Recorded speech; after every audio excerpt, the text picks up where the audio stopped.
Magandang araw mga manonood, ako si April Richardo na nagmula sa BEd 1B. Ngayong araw na ito at sa mga susunod pa na araw, ako ay kakapanayam ng 11 estudyante sa iba't ibang kurso dito sa BPSU Dinalupian Campus.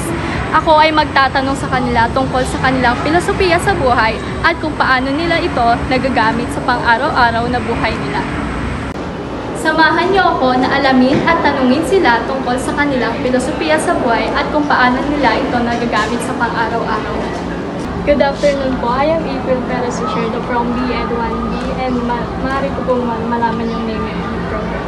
My name is Kevin Perales from BEd 2C. Yung unang tanong ko po is, ano po yung filosofiya niyo sa buhay or motto in life? My motto in life is chase your dreams and you will never regret. And yung pangalawang tanong naman po is, paano niyo po nagagamit yung filosofiya sa buhay or motto in life sa araw-araw? By allowing myself to go through difficulties in order to achieve my ultimate goal. Because it is a process. And after that, we could say with ourselves that we are brave, we are enough, and we are worthy. Because we have already surpassed all challenge. Thank you so much po. Good afternoon po. Ako po si April from BEd 1B and maaari po bang malaman yung pangalan niyo and yung course? Ako si Rich Marvin A. Garcia. I'm from BEd 3B.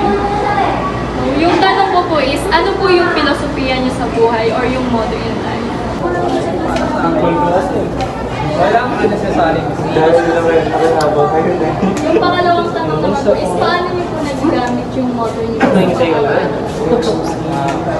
Halimbawa yung tulad ng research na ginagawa din ng ngayon na kapag nasabihan ka or na-correct ka, hindi mo siya kukuha yung mga mistake na sinadya.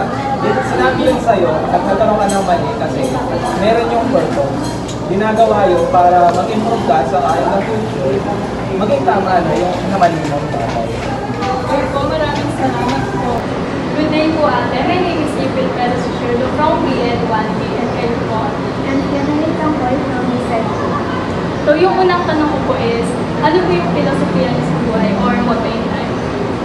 Be kind to others but set boundaries. Yung pangalawang tanong ko naman po is, paano niyo po nagagamit ito sa pang-araw-araw na pamumuhay? You can always be kind to others, pero magsaset pa rin ng boundaries. Learn to say no kasi ayun yung importante kasi ayun yung naaano sa mental health. Thank you po. Good morning po. My name is April Richardo from BEd 1B. So, maaari ko po bang malaman yung name yun and program?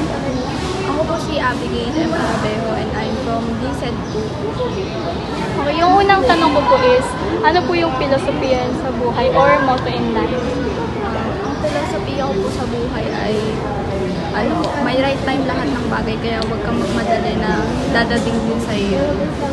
Yung pangalawa naman po is, paano nyo po nagagamit yung filosofiya mo sa buhay sa pang-araw-araw na pamumuhay?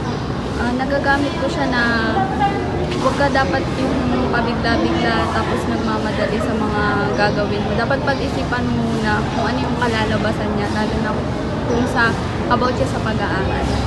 Maraming salamat po. Thank you din po. Good morning po. Ako po si April Richardo from BEd 1B. Maaari ko po bang malaman yung name niyo and yung program? Ryan Beltran from BSED 2. So yung tanong ko po is, ano po yung filosofiya niyo sa buhay or motto in life? Simple lang, yung philosophy ko sa buhay, yun yung prove yourself to yourself, not to others. Ibig sabihin, hindi naman magmamatter yung opinion ng iba sa iyo. At because at the end of the day, yung sarili mo lang yung i-focus sa'yo. Yun lang. So yung pangalawang question ko naman po is, paano niyo po nagagamit yung philosophy niyo sa araw-araw na pamumuhay? Di ba nga yung philosophy ko is yung prove yourself to yourself, not to others. Ayun yung lahat ng ginagawa ko, like exams, ginagawa ko yung para sa akin, hindi para sa iba. Ayun lang. Okay, maraming salamat po. Good afternoon, my name is April Richardo from BEd 1B. Kayo po, maaari ko po malaman yung name niyo and section.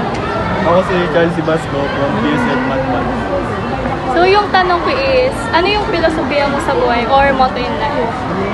Ang motto in life ko is time is gold. And yung pangalawang tanong ko naman is, paano mo to nagagamit sa pang-araw-araw mo pamumuhay? Hindi ko sinasayang yung oras ko. sinusulit dito sa parang. Salamat. Good afternoon po. I am April Richardo from BEd 1B. Maaari ko po bang malaman yung name nyo and program and section? So, yung program ko is BSED Free Science. So, yung pangalan is John Albert. Then, unang tanong ko po is, ano po yung motto in life mo or filosofiya sa buhay? Kasi ako, yung pinaka-motto ko is yung nakakatawa man siya, talagang sa purpose yung parang dead mo lang sa lahat. Or yung minsan, yung take the risk or lose the chance. Sa'yo talaga yun. Yung second question ko naman po is, paano nyo po nagagamit ito sa pang-araw-araw na po? So, para kasi sa akin, yung take the risk or lose the chance. Kasi parang, para sa akin, wala kang magiging improvement or development sa buhay mo. Hindi ka lalabas sa comfort zone. So, siguro sa akin, ayun talaga yung tumatak sa akin na kailangan ko lumabas sa comfort zone ko para lang feeling ko, dun ko masasatisfy yung sarili ko. Nag-level up na yung pagkatao. So, ayun lang naman. Okay, maraming salamat po. Good morning po. I am April Perez Richardo from BEd 1B and kayo po, maaari ko po malaman yung name and program po. I'm Jackie Raffles from BSED 3 Science.